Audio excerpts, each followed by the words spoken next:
बच्ची को पॉलिटेक्निक का एग्ज़ाम दिलाने के लिए रूपसपुर थाना क्षेत्र के अंतर्गत एक होटल में रुके हुए थे और चूँकि वो दूसरे ज़िले से आए हुए थे तो स्वाभाविक है कि उनको यहाँ पर रात्रि विश्राम करना था। और इसमें जो छेड़खानी करने वाला व्यक्ति है सत्येंद्र कुमार, उम्र 31 वर्ष, सन ऑफ राजेंद्र दास, जो शाहपुर थाना जिला पटना का रहने वाला है, इसमें गिरफ्तारी की गई है। उनके गेट को खोला गया था और उसमें उनके द्वारा उस समय छेड़खानी की घटना को अंजाम देने की कोशिश की गई थी, लेकिन वादिनी के पिता द्वारा, जो वादी हैं इसमें, जो फादर हैं बच्ची के, उनके द्वारा। राजधानी पटना में अपराधियों का जो हौसला है इस कदर बढ़ गया है, जो आप समझ सकते हैं कि बेगूसराय जिले से जो है एक पिता अपनी बेटी को पॉलिटेक्निक का एग्ज़ाम दिलवाने के लिए पटना के रूपसपुर पहुंचा था और जब होटल लेकर रात में रुका तो मनचले के द्वारा होटल में घुसकर उसी की जो बेटी है उसके साथ छेड़खानी की घटना को अंजाम दिया गया। हालांकि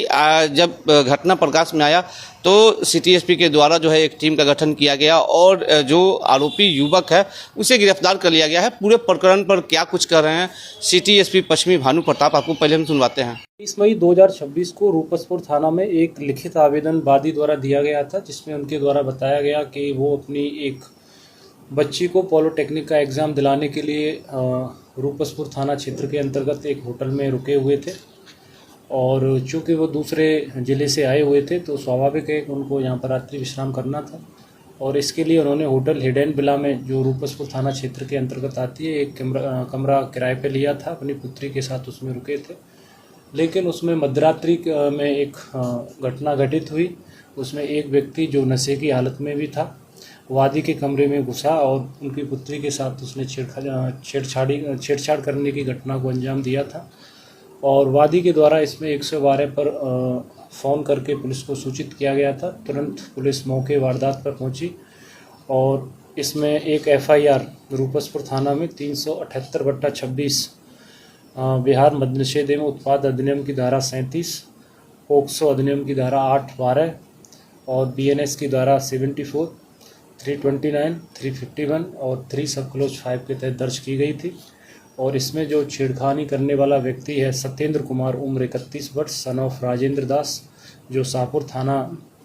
जिला पटना का रहने वाला है, इसमें गिरफ्तारी की गई है। और इसमें अन्य जो 1-2 और अभियुक्त हैं, जिसमें वादी के द्वारा कहा गया है कि वो लोग भी इसमें सम्मिलित थे, उनको भी गिरफ्तार किया जाएगा। वो अभी फरार चल रहे हैं, उनकी गिरफ्तारी के लिए एक अलग से टीम बनाई गई है और इसमें होटल मालिक से भी इस संदर्भ में पूछताछ की जाएगी कि क्यों उनके यहाँ पर सुरक्षा मानकों का पालन नहीं किया गया था, विशेषकर उनके CCTV कैमरे चालू हालत में नहीं थे। और इसी तरह बाकी की जो होटल्स हैं उनका सिक्योरिटी ऑडिट फिर अलग से हम लोग करवाएंगे, देखेंगे कि जो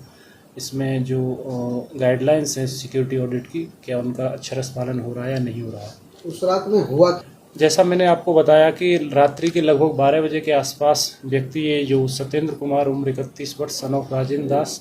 जो पीड़िता है, जो अपने पिता के साथ पॉलिटेक्निक का एग्ज़ाम देने के लिए आई हुई थी, वहाँ पर रुकी हुई थी, तो इनके गेट को खोला गया था और उसमें उनके द्वारा उस समय छेड़खानी की घटना को अंजाम देने की कोशिश की गई थी, लेकिन वादिनी के पिता द्वारा, जो वादी हैं इसमें, जो फादर हैं बच्ची के, उनके द्वारा उसमें हल्ला किया गया और फिर 112 को कॉल किया गया था। शराब पार्टी की बात नहीं है, शराब पिए हुए था ये व्यक्ति। अब ये कहाँ से पी के आया था ये जांच का विषय है। या रूम में कितने लोग नहीं, रूम में अकेला ही था उस टाइम पर है, लेकिन इसके सहयोग में अभी कुछ कैमरे हम लोग देख रहे हैं, क्योंकि कैमरा तो होटल में था नहीं, बट उसमें जो फुटेज बनाई गई है उसमें लग रहा है कि 2 से 3 व्यक्ति अन्य भी है, लेकिन मुख्य जो अभियुक्त है इसका वो पुलिस के द्वारा अरेस्ट कर लिया गया है, सत्येंद्र कुमार। सत्येंद्र कैसे पहुंचा?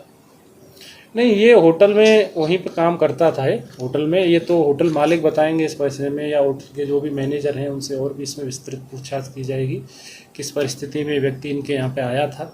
और अन्य जो व्यक्ति भी हैं भागे हैं, जो फरार चल रहे हैं, उनसे क्या इनका रिलेशन है, ये सारी चीज़ें बताएंगे। किया गया इसमें मजिस्ट्रेट की, उसमें किया जाएगा मजिस्ट्रेट की उपस्थिति में इसमें, क्योंकि एक ये भी संभावना है कि ऐसा तो नहीं है कहीं कोई और भी माइनर गर्ल इसमें बुलाई जाती है। सारे बिंदुओं पर हम लोग इसमें चेक करेंगे। होटल मालिक की क्या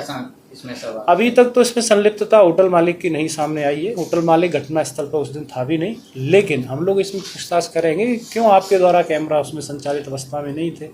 प्रॉपर रजिस्टर मेंटेन क्यों नहीं किया जा रहा है, उसमें कुछ एंट्रीज हैं कुछ नहीं है,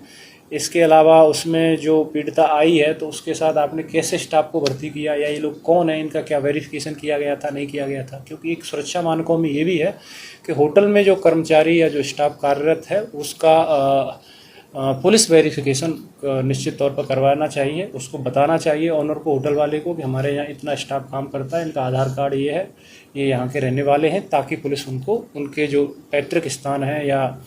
उनका जो मूल निवास है तो वहाँ जाके वो पत्राचार के माध्यम से उसको सत्यापित कर सके। तो उसको लेकर के रोकथाम करने के लिए क्या कार्रवाई करेगी पटना पुलिस? नहीं, आगे घटना कई तो नहीं चल रहे हैं, कुछ होटल्स हैं जिनकी शिकायत आती है, लगातार ऐसी कोई घटना नहीं हुई है। चूँकि ये मामला आया है हम लोगों के संज्ञान में तो तुरंत इसमें कार्रवाई भी पुलिस के द्वारा की गई है। लेकिन आपका प्रश्न सही है कि ऐसी होटल जिनमें सुरक्षा मानकों को ध्यान में नहीं रखा जा रहा है